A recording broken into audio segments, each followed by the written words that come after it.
La BICIS, Banque internationale pour le commerce et l'industrie du Sénégal. La BICIS, la banque d'un monde qui change, vous a offert le journal de l'économie.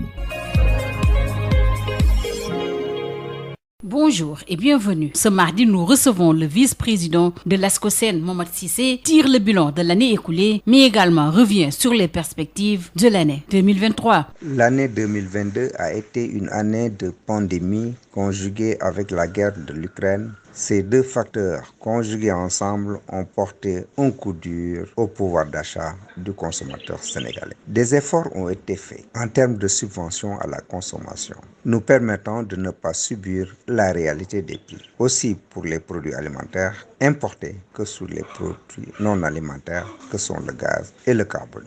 Ces efforts douaniers et fiscaux sont à saluer. Les pénuries allant de la tension jusqu'à la pénurie ont été observées dans certains pays. Mais au niveau de notre pays, la pénurie n'a jamais été constatée. Cette politique de Balangay Nam Nefe a été bien menée par le ministère du Commerce parce qu'il fallait privilégier l'approvisionnement correct du marché et ne pas faire respecter l'encadrement des prix qui étaient homologués. Car les importateurs ne pouvaient plus importer au niveau international parce que les prix des denrées de première nécessité changeaient du jour au lendemain. Donc, le ministère du Commerce a privilégié l'approvisionnement correct du marché. Cet effort aussi doit être salué.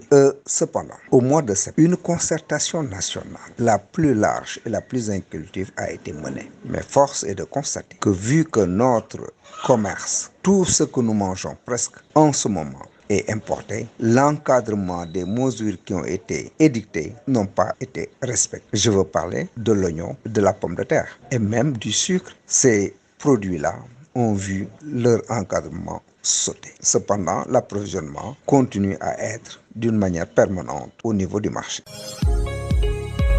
Il va falloir que cette année 2022 soit une année où l'État sénégalais doit consolider l'offre locale. La promotion du consommé local ne doit plus être un slogan, mais doit être une réalité. Et pour cela, une campagne de sensibilisation doit être menée au niveau national, tout en s'appuyant sur les associations de défense des consommateurs. Car un changement d'habitude alimentaire est nécessaire.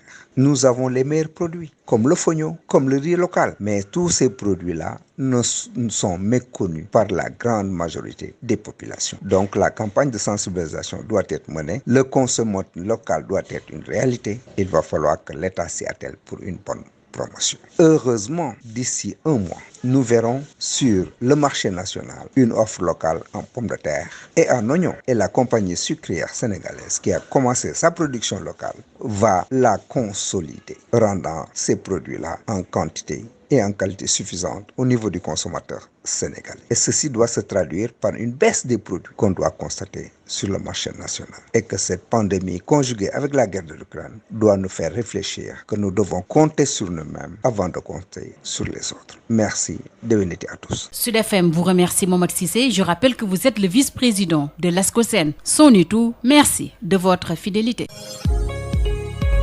La BICIS, Banque internationale pour le commerce et l'industrie du Sénégal. La BICIS, la banque d'un monde qui change, vous a offert le journal de l'économie.